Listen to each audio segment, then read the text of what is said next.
자, 조선의 군사제도 볼게요. 자, 진사님도 볼게요. 조선의 군사제도. 조선의 군사제도를 보면, 이 책을 통해서 보면, 기본적으로 양인이 부담을 하는데, 양인이라는 건 뭐냐면 세금을 내는 사람들을 양인이라고 해요. 그래서 남자가 주로 부담을 했고, 그래서 양인 남자들한테만 우리가 흔히 얘기하는 뭘 주는 거예요? 호패를 주는 거죠, 호패. 호패를 만든 사람은 태종 이방원이죠. 그래서 정군과 보이는 제가 세조할 때 설명을 했기 때문에 세조를 참조해 주시면 감사하겠습니다. 나중에 조선의 자, 이게 제일 중요해요. 조선은 나중에 군대를 간다, 안 간다? 조선은 나중에 군대를 간다, 안 간다? 이게 중요해요. 조선시대에 나중에 군대를 간다, 안 간다? 음. 안 가고 뭘 납부한다? 세금을 낸다. 그걸 뭐라 한다? 군포라 한다. 군포가 몇 필이다? 2필이다. 그래서 이 2필로 뭘 키운다? 상비군, 그러니까 직업군인을 키우기로 했는데 직업군인을 키웠다, 안 키웠다? 안 키웠다. 그래서 율곡 이 선생님이 얘기한 게 10만 양병설을 얘기하게 된다. 근데 10만 양병설을 했다, 안 했다? 안 했다. 그래서 임진왜란 때 이제 완전히 맞게 된다. 군사조직도 제가 이렇게 다 설명을 했습니다. 자, 교통체제 볼게요. 봉수제라는 게 뭐냐면 여기 지난해 보면 이게 불을 피워가지고 적이 어디 있는지를 적이 어디 있는지를 확인할 수 있는 그러한 것들을 이제 봉수제라고 하고, 봉수가 있고 봉화가 있는데 봉수는 불을 피워서 하는 거고 봉화는 연기를 피워서 하는 거예요. 근데 그런 건 뭐 별로 중요한 게 아니고, 역참이라는 건 무엇이냐면 역참이라는 것은 무엇이냐면 이렇게 마패가 있어요. 마패. 그래서 마패를 들고 와가지고 이거를 보여주면은 새 말로 바꿔주는 거예요. 말이 나는 가지고 있는데 여기 보면 말이 하루 종일 달릴 수가 없잖아. 말이 하루 종일 이렇게 달릴 수가 없잖아. 말이 달리다가 이렇게 지칠 거 아니야. 그럼 말이 달리다가 지치면은 새 말로 바꿔주는 거야. 이렇게 흰색 이런 흰색 말로 이렇게 바꿔가지고 이렇게 두두두두두두 가는 거야. 이런 거를 뭐라고 한다? 역참이라 한다. 일종의 주유소죠. 그리고 또 하나, 여기에서 말을 교체도 하지만은 실제로 잠을 자기도 합니다. 자, 그 다음에 관리 등용 볼게요. 자, 조선에는 과거 시험이 있다. 조선은 이제 이걸 어떻게 해야 될까?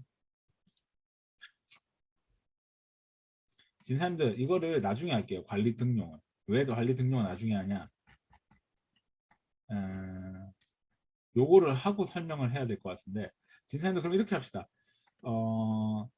어디를 보냐면 요거부터 보죠. 그러면 페이지, 이게 다음에 구성을 다시 해야겠다. 134페이지. 자, 교육기관에 대해서 좀 볼게요. 교육기관을 보고 저 과거 제도를 봐야 문제가 좀 이해될 것 같아. 자, 교육기관은 기본적으로 서당이 있어요. 서당.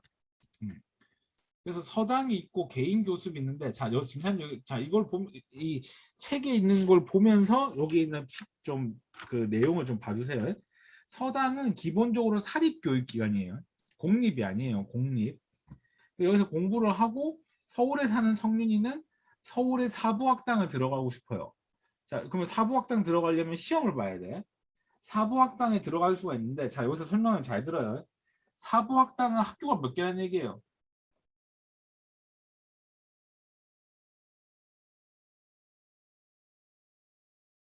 그래서 네 개란 얘기예요. 원래는 사부학당이 아니고 동부, 서부 뭐 이런 식으로 얘기를 해야 되는 게 맞는데, 하여튼 사부학당이 있는데 이게 중등교육기관이야. 그럼 여기를 이제 들어갔어. 근데 지방에 사는 진아는 향교를 들어가야 돼. 향교. 요거를 설명할까? 진사님들 요 밑에다가 요 밑에 빈 공간 보이죠? 이 빈 공간에다가 적으세요. 알겠죠? 자,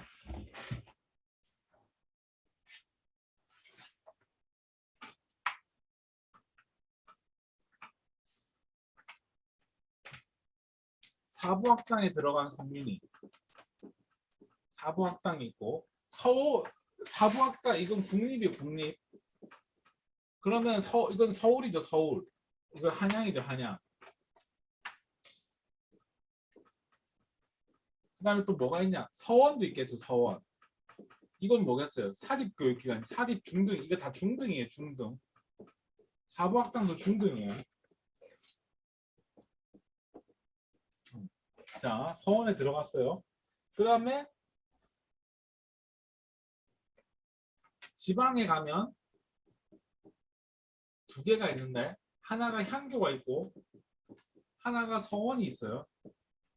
그죠? 얘는 국립이고 얘는 뭐겠어요? 이렇게 되는 거예요. 아시겠죠? 그런데 이렇게 되는데 자 지금부터 설명 잘 들으세요. 이렇게 돼 있는데 그러면 이제 여기 성균관을 가고 싶어. 성균관. 성균관을 가고 싶은데 그러면 시험을 봐야 돼. 그게 속과야, 속과. 그러니까 속과가 오늘로 뭐냐면 대학 임용 대학 그러니까 수학 능력 시험이지. 속과를. 그러면 이제 속과를 합격을 해. 그러면 속과에 합격을 하면 이제 생원과와 진사과라는 시험이 있는데 이 시험을 이제 두 개 다 합격을 해야 돼. 그래서 내가 여러 번 보고 진사님이라고 부르는 거 이 속과 시험을 합격하는 사람들을 주로 진사라고 불러. 뭔 말인지 알겠어요? 그런데 이게 또 중요한 거. 사부학당을 진학한 사람들은 워낙 이 사부학당 자체가 입학 시험이 어렵기 때문에 속과를 안 보고 바로 통과가 돼. 패스가 된다고. 바로 일로 가거나. 사부학당 자체가 워낙 어렵기 때문에. 그러면 자 예를 들어 볼게. 성윤이는 사부학당에 들어갔다. 성윤이는 성균관에 들어갈 수 있다 없다. 시험을 본다 안 본다. 성윤이는 시험을 본다 안 본다. 그렇죠. 시험을 안 봐요. 근데 날이라는 애는 창원의 향교에 다녔다. 창원 향교에 다닌 날이는 뭐 봐야 되겠어? 성균관에 들어가려면. 그렇죠. 속과 시험을 봐야 되는 거지. 그럼 여기서 이제 또 하나 이제 질문이 나오는데 성균관을 반드시 입학을 해야 될까 안 해야 될까? 성균관은. 이거를 이제 많이 헷갈리는데 성균관은 입학해도 되고 안 해도 돼요. 입학을 해도 되고 안 해도 돼. 그럼 왜 입학을 안 해도 되냐? 이 성균관에 들어가면 기숙사 생활을 해야 돼. 그러니까 예를 들어 이런 거야. 봐봐. 이 사부학당에 다니는 성윤이 같은 애들은 주로 어떤 집 애들이겠어? 아빠가 영의정, 좌의정, 우의정, 뭐 이조 참판 뭐 이런 거 했던 집안 애들일 거 아니야. 이런 애들은 집이 편한 거야. 왜? 자기 집 앞 성균관 근처에 자기 집도 있고 그리고 아빠가 영의정, 좌의정, 우의정 정도 레벨이면은 아빠가 이미 다 가르칠 수 있거든. 그러니까 굳이 자기는 성균관에 입학 안 해도 되는 거야. 근데 학생들이 굳이 성균관에 입학한 이유는 뭐냐면 바로 이 학연을 형성하기 때문이야. 그다음에 또 하나는 뭐냐면 이 속과 시험을 합격해야 이제 대과 시험을 볼 수가 있거든. 대과 시험.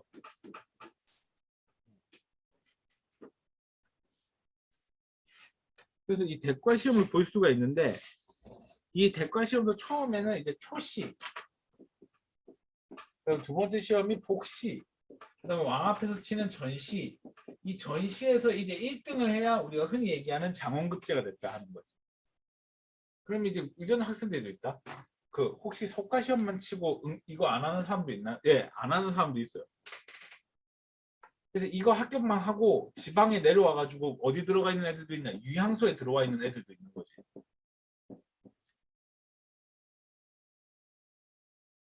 진사님 지금 이해가 됩니까?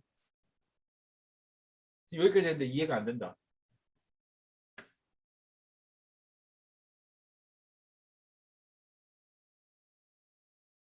다 됩니까?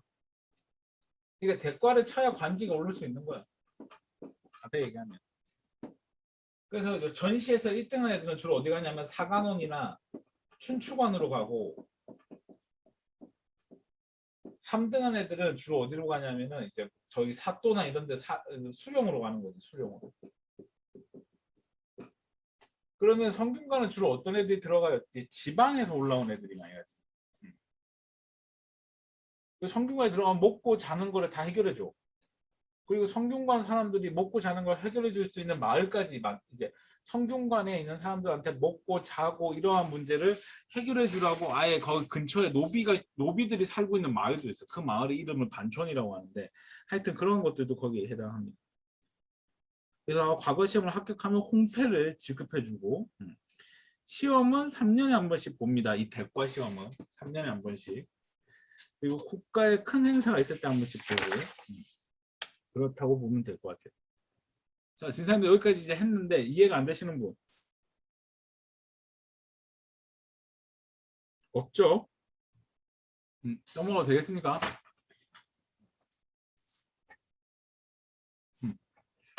페이지 130페이지.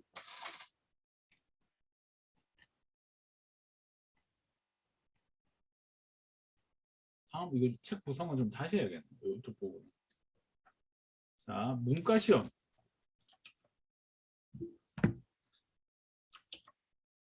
시험이 안 나오는데 그냥 듣기만 하세요. 문과 시험은 두 가지가 있는데 그 필기 시험이 있고 실기 시험이 있어요. 이순신 장군이 실기 시험에서 이제 떨어져가지고 다리가 90도로 부러졌는데 그거를 이제 맞춘 거예요. 그다음에 잡간을 해당 관찰에서 본다. 이거 아까 설명했고 음서도 있습니다. 지난번에 요거 기억하세요. 음서도 있습니다. 근데 오품이 아니라 이품입니다. 조선시대는. 이품이면 아빠가 영의정, 좌의정, 우의정 정도 해야 됩니다. 오늘 얘기하면 아빠가 국무총리를 해야 이제 공무원 될 수 있는 거죠. 자, 상피제. 같은 친척끼리 행정에서 근무할 수 없고 서경제. 이제 임기가 제한돼 있는 거. 연임을 못한다 이 말이에요. 다음 토지제도. 자, 요거 좀 다 설명을 좀 할게요. 여기까지. 자, 공무원식으로 설명을 해줄게요. 공무원식으로. 공무원식으로 설명을 좀 해줄 건데, 자, 잠깐 볼게요. 앞에 판서로 볼게요.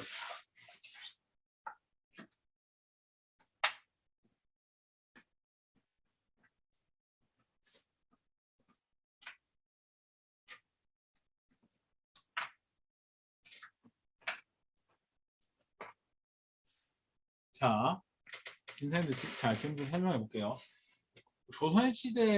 조선시대 처음에 토지제도 이름이 뭐예요?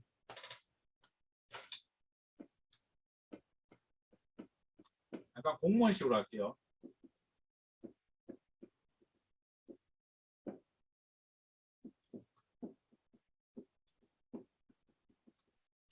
과전법이죠, 과전법. 그죠? 그 과전법은 고려 공양왕 때 실시가 된 건데,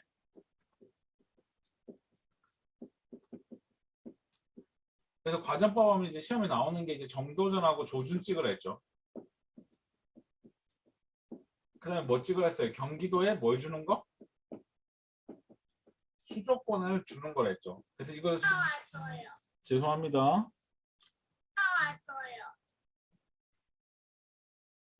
우리 애기 목소리네.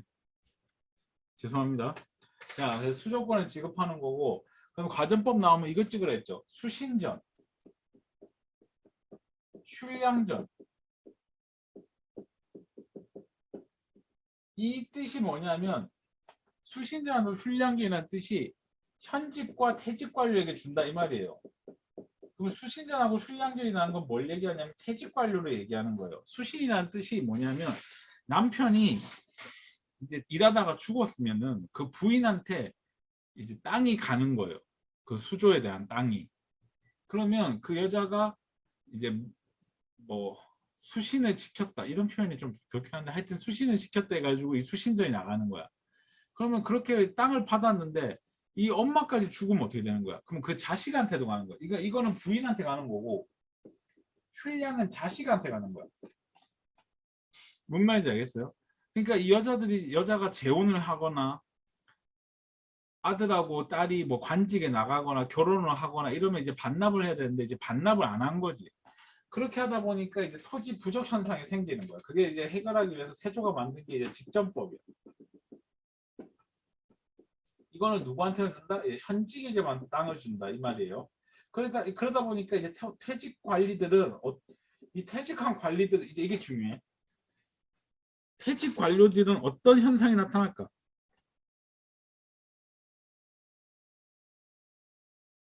퇴직 관료들은 어떻게 현상이 나타날까?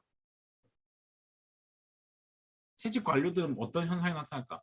근데 학생들이 요걸 질문을 하던데, 근데 이거를 좀 이해를 해야 될 것 같은데, 원래 조선시대는 관리들의 녹봉이 두 개야, 두 개. 학생들이 잘 모르는 게 있는데, 하나가 녹봉이고 하나가 수조권이야. 녹봉이라는 건 뭐냐면은 이런 거야. 녹봉이라는 건 뭐냐면 관리들한테 월급을 일정량을 주는 거야. 근데 이제 얘기는 이거야. 잘 들어봐야 돼. 이거 이해를 잘해야 돼. 이게 공무원식인데 여기 내가 적어놨는데 우리 EBS 교재도 이게 있긴 있어요. 그 조선시대에는 관리들한테 녹봉을 다 주면 국가 세곡이 모질한다고. 이게 모질하기 때문에 녹봉이라는 건 뭐냐면 국가가 이만큼 세금을 걷어가지고 이거를 갖다 주는 거야. 너 가지라고. 그러니까 예를 들어 뭐 김나리 진사님이 몇 급이다. 그만 뭐 쌀 한 가마, 뭐 쌀 두 가마 이런 식으로 주는데 원래는 쌀을 10가마 가져야 돼. 원래라면 이해가 돼요. 그러니까 김나리 진사님이 쌀을 10가마 가져야 되는데 국가가 한 가마밖에 안 준다고. 그럼 그 김나리 진사님은 총 몇 가마가 부족한 거야?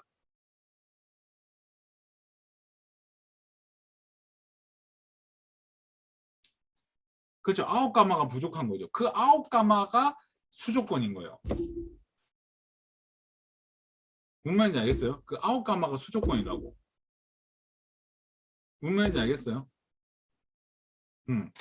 그런데 이 직전법을 실시하니까 현직 관료에게도 수조권을 주는데 퇴직 관료에게는 수조권을 안 주니까 이 퇴직 관료들이 뭐 하냐? 사재기를 하는 거예요. 토지에 대한 사재기를 하는 거야. 그래서 이게 지주전호제가 확대되는 거야.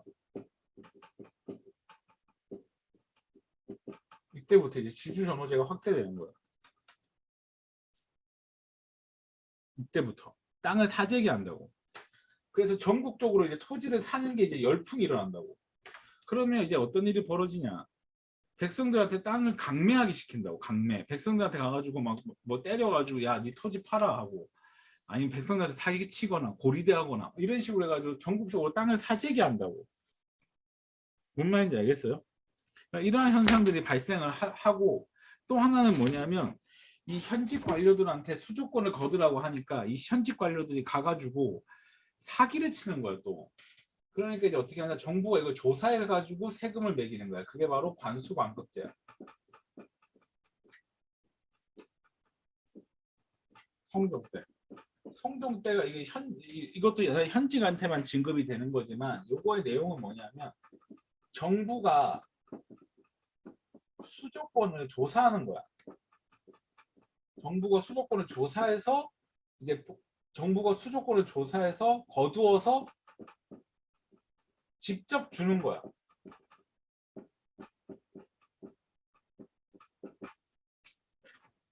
그럼 질문. 정부가 거두어서 직접 주면 어떤 현상이 일어날까?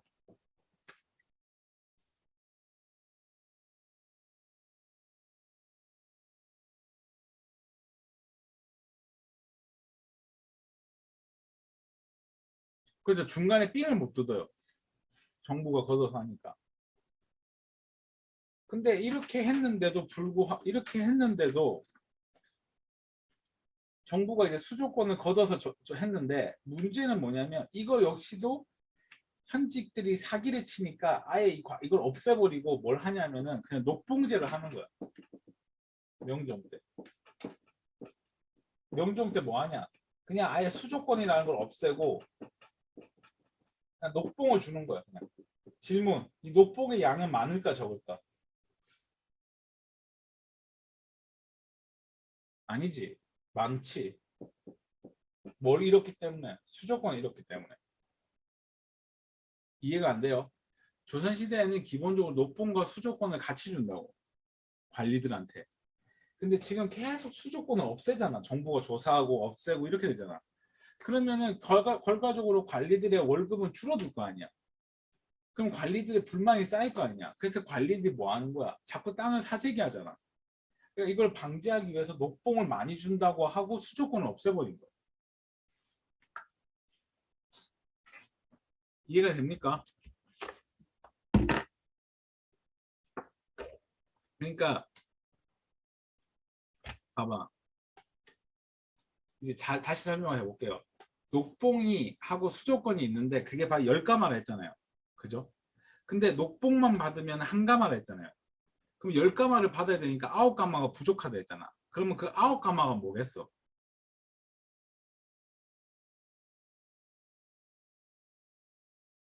내 얘기는 뭐냐면 9가마가 그냥 수조건이라고, 수조건. 근데 그 수조건을 녹봉하고 수조건을 같이 줬는데 비율이 상대적으로 뭐가 더 높은 거야?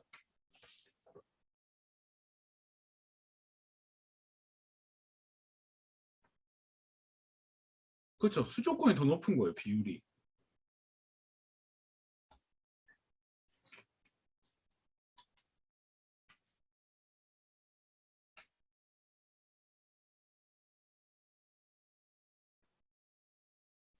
다시 설명해 볼게요.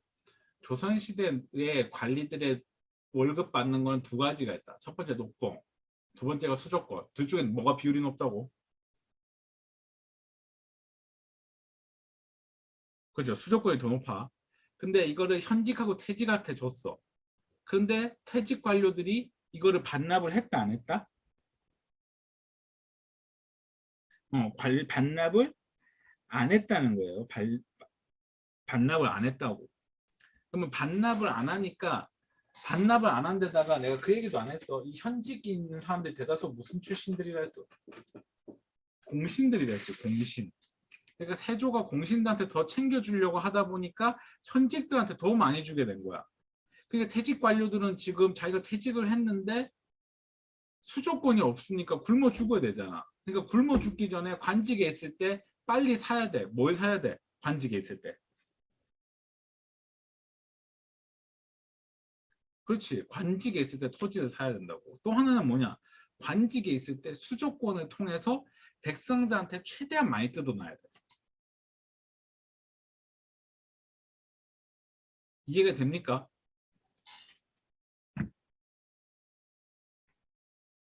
이거를 이해를 하셔야 돼요. 신종환 지사님 지금 이해가 가요?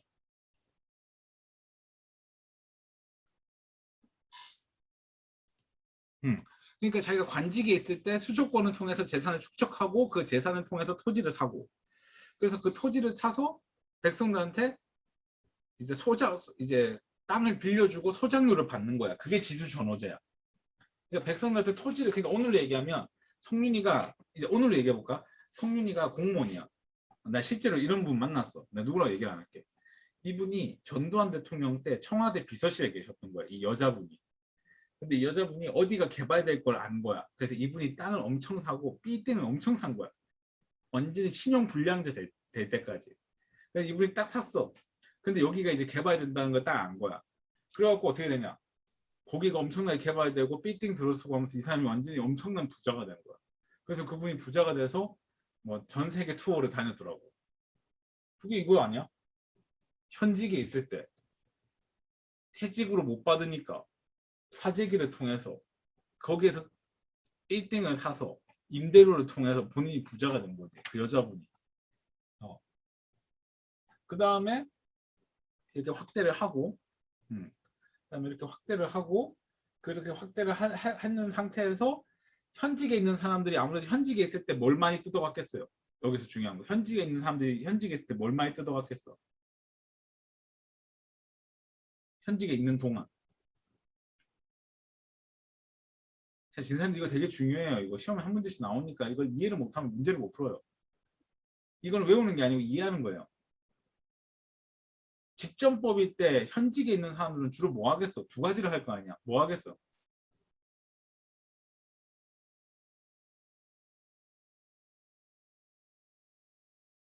그래서 첫 번째 땅 구매, 두 번째 뭐겠어요? 그렇죠. 수조권을 통해서 백성들을 뜯는 거예요. 이 두 가지가 이 여기에서 나타나는 거예요. 그러니까 정부가 이걸 단속하러 나온 게 이거예요. 이건 뭘 단속하는 거냐? 수조권을 단속하는 거예요. 수조권을. 수조권을 단속하는 거예요. 이제 너희가 세금 걷지 말라는 거예요. 이제 내가 걷겠다는 거예요. 그러면 수조권을 이제 누가 걷는다고? 국가가 걷으면 어떤 현상이 나타날까? 국가가 걷으면 어떤 현상이 나타날까? 국가가 걷으면. 국가의 토지 지배력이 올라가겠죠. 국가에 대한 토지 지배력이 올라가겠죠.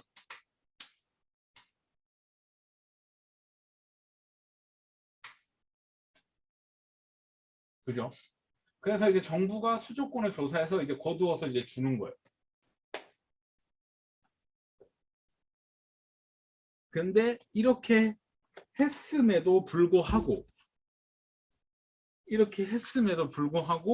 수조권을 반납을 안 하거나 수조권을 몰래 조작하거나 땅을 가지려는 사람들이 너무 많아지다 보니까 정부가 이제 아예 수조권을 없애버리고 녹봉으로 모든 급여를 대처하겠다고 발표를 한 거예요.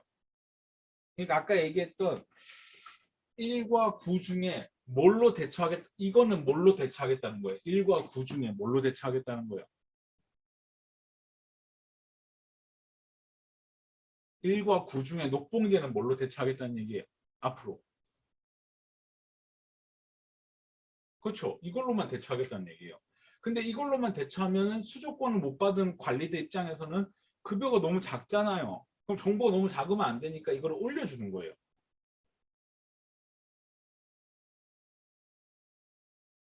자, 제가 한 4, 5분 정도 시간을 줄 테니까 한번 여러분 한번 좀 정리를 해보세요.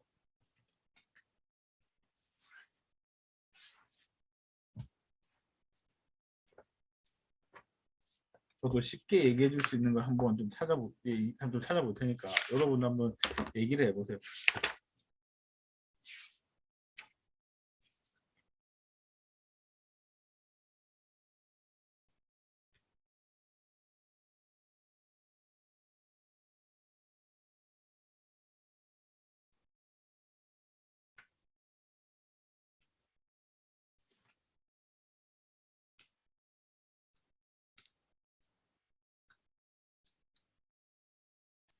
자, 이해가 가십니까? 뭐가 이해가 안 되는지 얘기를 해보세요. 뭐.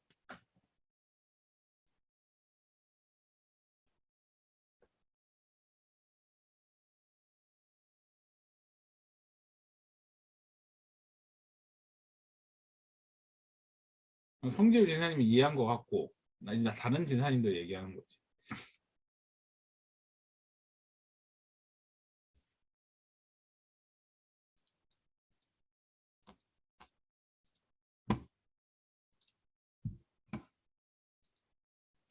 일단 여기까지.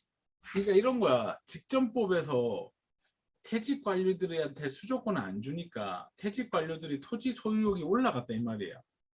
그러니까 퇴직 관료들은 자기가 퇴직해서 먹고 사는 게 힘드니까 이때부터 토지를 엄청나게 구매를 하는 거야. 그럼 여기서 토지를 구매했다는 얘기는 수조권을 얘기하는 거예요. 소유권을 얘기하는 거예요.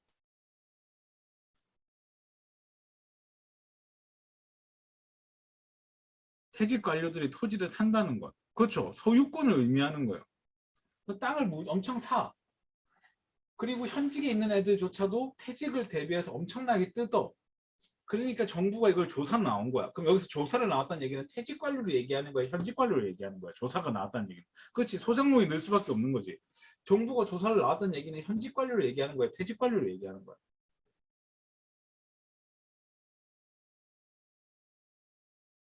정부가 조사를 나온 게 현직 관료들한테 나오는 거야. 왜냐하면 퇴직한 사람들은 잡을 수는 없잖아.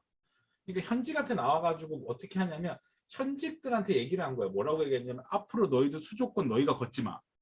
우리가 걷어서 갖다 줄게. 그게 바로 이거야. 관수광급제.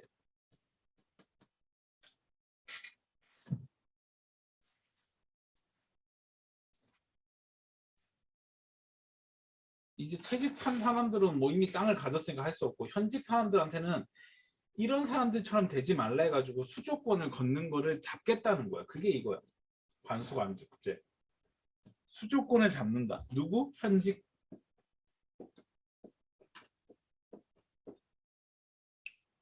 그리고 나서 이제 이런 것들을 했는데도 불구하고 자꾸 몰래 수조권에 대해서, 그러니까 이런 거야. 성민이가 농사 짓고 있는데 직전법일 때는 날이라는 대감이 와가지고 걷어갔단 말이야. 그때는 걷어갔을 때는 10분의 1 걷어가는구나 이렇게 했는데 갑자기 어느 순간 직전법이 되고 나서부터는 갑자기 와가지고 10분의 1을 안 걷어가고 10분의 4, 10분의 5, 10분의 7 이렇게 걷어가는 거야. 그게 직전법이야. 근데 관수관급제가 실시가 되니까 이제 날이 대감이 안 와. 정부에서 일하는 송재유가 온 거야. 송재유가 와가지고 이제 걷어가는 거야. 딱 10분의 1만 딱 걷어가는 거야. 근데 10분의 1만 딱 걷어갔는데 갑자기 날이 진사가 와가지고 또 걷어가는 거야. 저 정부가 걷어갔는데요. 조용히 안 해. 야, 빨리 내놔 하면서 또 걷어가는 거야. 이게 정부 몰래 걷어가는 놈들이 생긴 거야. 이게 관수관급제 때. 그러니까 이제 정부가 어떻게 한다? 이런 거 하지 말고 그냥 내가 다 걷어서 내가 줄게 이렇게 돼. 알겠죠? 진사님들.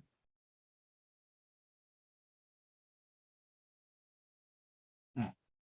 뭐야 신중한 진사님 알겠어요? 에이 모르겠다 씨발 하면서 그냥 내 해야겠다 이렇게 하지 말고 음. 당연히 불만이 있죠. 불만이 안 있겠어요. 음. 근데 이때 당시에 이제 왕들이 강하고 세조 때는 이런 거에 대해서는 이제 완전히 목을 쳤고 그 다음부터는 이제 목을 못 치는 거지. 근데 이미 이거 자, 진사님 내 생각대로 얘기해 볼게. 이건 내가 전공이 아니지만 벌써 여기까지 갔을 때는 이미 내 토지는 갖고 있는 거야. 여기까지 갔을 때는. 그래서 진사님들 이거 약간 이건 좀 꺼야겠다. 넘어가도 될까요? 야 이거 진짜 오래 했다. 이 토지 제도하면 여러분 어렵죠. 저도 공무원 수업 강의 가면 이것 때문에 학생들이 막 머리 뜯고 앉아 있어요. 자, 진사님 요거 좀 볼까요? 자, 진사님 요거 좀 볼게요. 요거 설명했는데 기억나요?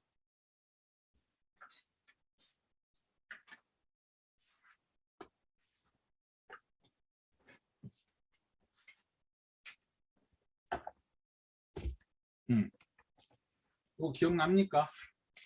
세종대왕이 이거 설문지 조사로 만들었다는 이 제도. 요거 두 개를 합쳐서 공법이라 한다 했죠. 그래서 내가 요거는 모르더라도 공법은 알라고 했죠. 그래서 이거 넘어갈게요. 좋은 제도. 이거 몇 번이나 설명했기 때문에 그냥 넘어갈게요. 역도 넘어가고 양전이라는 거 좀 설명 좀 할게요. 양전. 진사님들 양전이라는 단어를 솔직히 얘기할게요. 좀 외우셔야 됩니다. 왜 외워야 되냐? 시험에 나오는 걸 여부를 떠나서 이 양전이라는 단어가 지문에 자주 나와요. 그렇기 때문에 이 양전이 시험에 나온다기보다는 양전이라는 단어를 외워야 되는데 양전은 간단히 얘기하면 토지조사예요. 그래서 20년마다 해라고 이게 경국대전에 적혀 있는데 실제로 안 하는 거고 그 다음에 조세제도 문란 이거는 뭐 다음에 하도록 하고 자 조선은 기본적으로 중농정책인데 왜 중농정책이라면 이거 적어보세요. 여기서 산농공상인데 사가 뭐예요?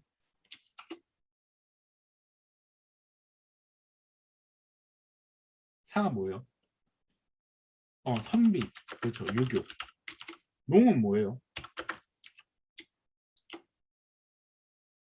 농업 그렇지. 공은 공업. 상은 상업. 그래서 조선은 무역을 안 한다 했죠. 그래서 조선시대 뭐 대표적인 항구 뭐 이런 건 없어요. 그래서 이런 것들을 좀 이해하면 될 것 같고 그다음에 농업기술은 2년에 3작 12법 이런 것들이 있다. 이게 뭐냐면 비료로 농사 짓는 거고 상업의 발달 시전 요 단어는 한 번씩 나옵니다.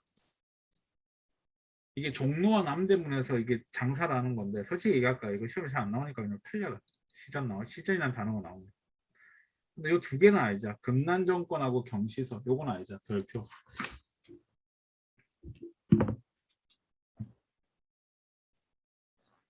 진사님들 요거는 좀 기억을 해주시면 감사하겠습니다. 금난정권하고 경시서 요거. 자, 그다음에 대외무역 볼게요. 대외무역. 이것도 그냥 읽어보시면 될 것 같고. 금난정권은 제가 나중에 설명할게요. 그 정조 때 가서. 자, 신분제 볼게요. 신분제 양반은 그냥 넘어가면 되고 중인은 좀 공부를 하셔야 됩니다. 중인은. 중인은 공부를 좀 하셔야 되는데, 자, 지금부터 설명을 잘 들어보세요. 중인, 넓은 의미에서는 양반과 상민의 중간 신분이다. 좁은 의미에서는 기술직이다. 성립, 뭐 이런 거 필요 없고, 양반보다 못하나 전문 기술이나 행정 실무를 담당하면 나름대로 지배층을 형성했다. 직업은 서리, 향리, 이방, 기술관, 그래서 직업을 세습하고 같은 신분끼리 결혼했다. 그래서 내가 이방이면 자식도 이방을 해야 됩니다. 설, 어머니가 첩인 자식. 그러니까 이게 설이라는 뜻이 서자와 어의자가 있어요. 서자. 서자는 뭐냐면 아빠도 양반이고 엄마도 양반이야. 뭔 말인지 알겠어요? 아빠도 양반이고 엄마도 양반인데 중요한 건 뭐냐면 아빠하고 엄마가 양반인데 엄마가 첩의 부인인 거예요. 첩인 거예요. 엄마가. 뭔 말인지 알겠어요? 엄마가 첩이라고. 어이자는 뭐냐면 노비. 엄마가 노비거나 천민인 사람. 이거를 합쳐서 서얼이라고 부르는 거예요. 그래서 이때 당시에 유명한 사람이 이제 문과는 응시할 수가 없고 무과는 응시가 가능하다. 그리고 잡과의 응시가 가능한데 허준이라는 사람은 엄마가 기생인가 그랬어요. 그래서 이 사람이 공부를 되게 잘했는데도 잡과인 의과에 이제 시험을 본 거죠. 의과. 그리고 이 사람들도 나중에 이제 차별을 받았어요. 청료직이라는 게 뭐냐면 사관원, 사원부, 홍문관을 이제 청료직이라고 해요. 청료직이라는 게 뭐냐면 깨끗한 자리. 홍문관은 빼야 돼요. 사관원이 뭐 하는 자리를 했어요? 왕에게 간언하고 관리들을 감찰하고 이러한 데는 이제 깨끗한 집안이 3대가 깨끗한 집안이 갈 수 있다 해서 청료직이라고 하거든요. 이 중인이 시험에 많이 나옵니다. 그러니까 진사님 이렇게 생각하면 돼. 중인은 직업이고 서얼은 신분이야. 이렇게 기억하시면 돼. 근데 진사님도 지금 내가 뭔 말하는지 모르겠다. 솔직히 얘기할까? 이거 뭔 말인지 모르겠지? 그럼 이거는 해야 된다. 요거. 이거를 안 하고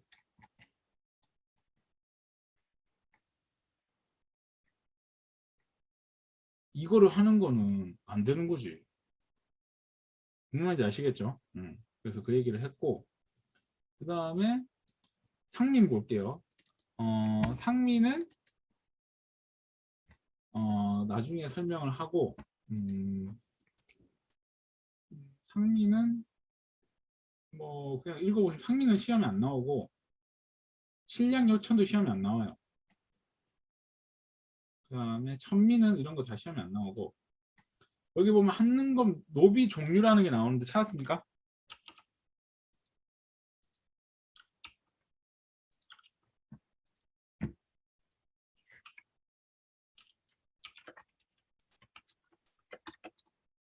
자 볼게요. 천민 진사님 요거 시험에 나와요. 백정. 백정 시험에 나와요. 백정이 왜 시험에 나오냐면 이게 나중에 설명 여기 몇 파트 내가 해줄게요. 노비 중에는 공노비하고 사노비가 있는데 공노비는 국가노비고 사노비는 개인노비야. 근데 한능검에 노비 문제가 시험에 나오는데 이것도 나중에 할게요. 자, 백정의 역사 이건 좀 하고 갑시다. 자, 이거는 시험에 나오는데 고려시대 때 일반 백성들을 백정이라 했어요. 그리고 조선시대 때 세종 때는 이 백정이라는 용어를 천하게 썼어요. 그래서 이 사람들은 주로 도축업을 했어요. 오늘로 얘기하면 이 직업적 비하가 아니라 정육점하고 도축업을 같이 하는 거예요. 근데 그 마을에 백정이 부자예요. 질문, 왜 백정이 왜 부자일까?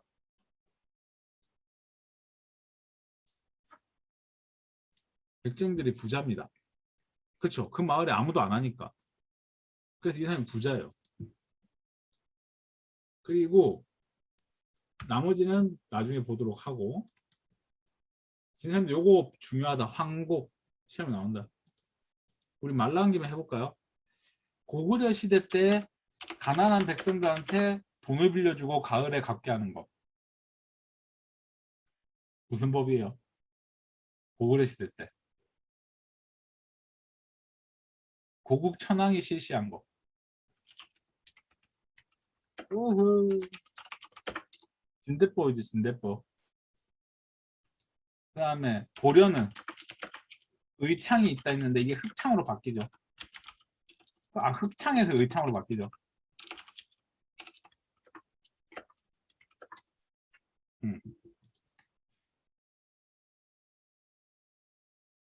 자, 교육기관 볼게요. 지금 사람들 요거 시험에 많이 나온다. 서당하고 사부학당은 공부하지 말고 서당은 시험에 나와요. 서당은 뭐가 시험에 나오냐면 요게 시험에 나와요. 뭐가 시험에 나오냐면은 그거 사립교육기관.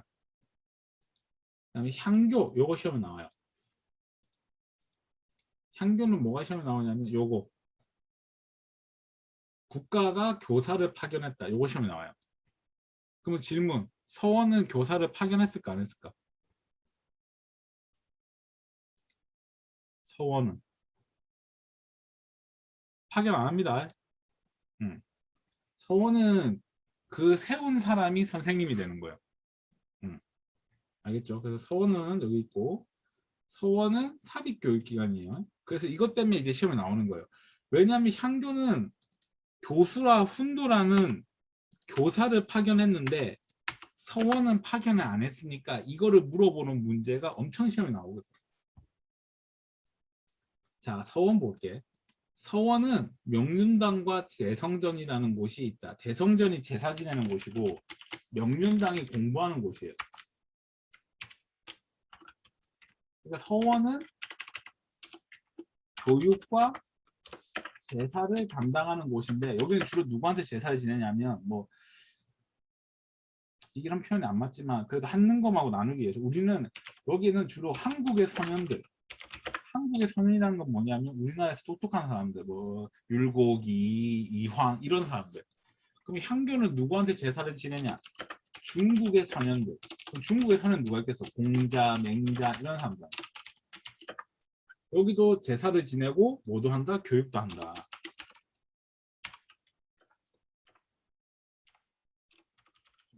이렇게 한다 알겠습니까?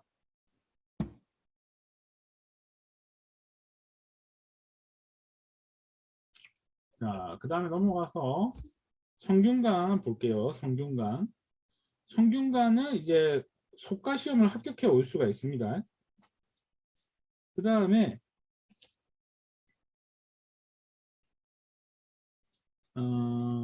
여기도 제사를 지내요. 그런 거 필요 없고. 조선 왕조실록 설명했죠. 이거 넘어갈게요.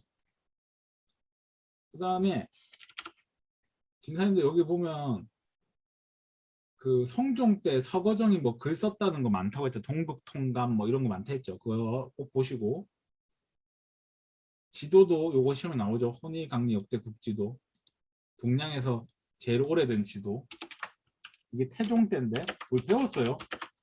조선에서 동량에서 가장 오래된 지도 상강행시 또 누구예요?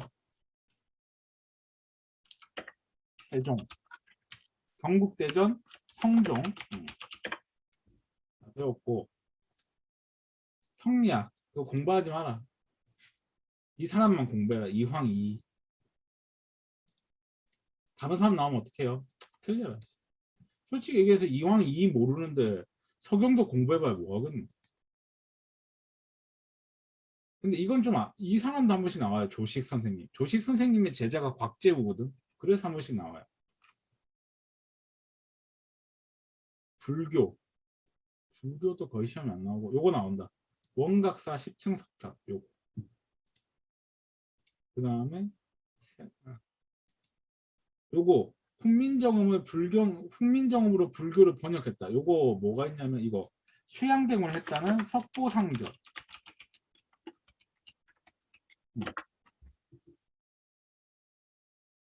그 다음에 나머지 도교 봅시다. 도교.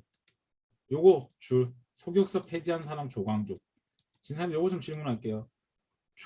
조광조가 왜 소격서를 폐지했어요? 이거 중요하다. 왜 조광조는 소격서를 폐지했을까? 조광조가 일단 무슨 판지부터 얘기하자. 조광조 무슨 파예요? 진사님들 지금 하는 거 굳이 다 못 외우셔도 돼요. 이거 제가 몇 번이나 할 거예요. 계속 복습할 거예요. 문제 풀면서 계속 할 거예요. 그러니까 지금 모르셨다 해서 뭐 좌절할 것도 없어요.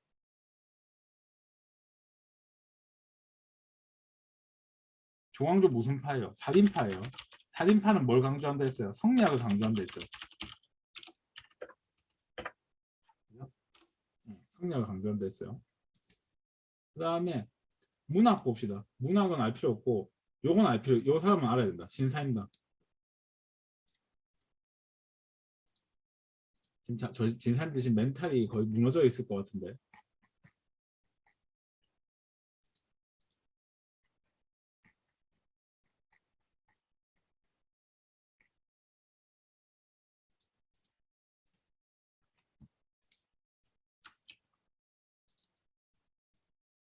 이게 신사임당이 그렸다는 초충도예요. 초충도.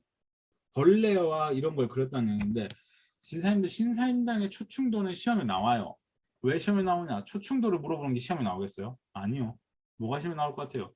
율곡 이 선생님을 물어보는 게 시험에 나올 거예요. 또 뭐가 시험에 나올 것 같아요? 이거 제작때 당시에 조선사회에 대한 설명을 옳은 것은?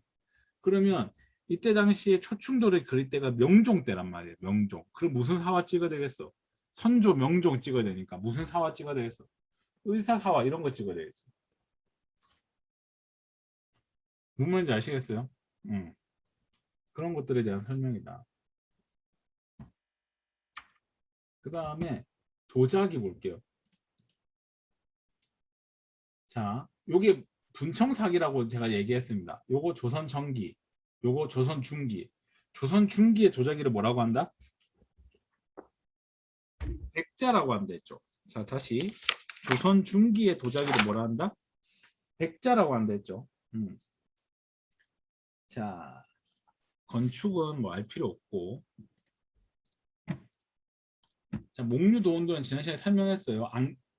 그러니까 안평대군이 누구냐면은 지난 시간에 설명했는데 안평대군이 세종대왕의 셋째 아들인데 이 셋째 아들이 안견이라는 사람을 만나서 자기 꿈을 얘기한 거야. 그래서 자기 꿈을 얘기한 걸 그림으로 그렸는데 이게 목류도원도인데 이게 일본에 있어요. 초충도도 설명했고 백자 설명했고 분청사기도 설명했어요. 근데 백자가 왜 유행했냐? 이게 살인파가 집권하면서 백자가 유행해요. 왜냐하면 살인파는 되게 선비를 강조하기 때문에 화려한 걸 안 하고 소박한 걸 하거든요. 그래서 그런 것들도 알 필요가 있다. 나머지는 생략. 진사님들 괜찮아요? 안녕히 계세요, 여러분.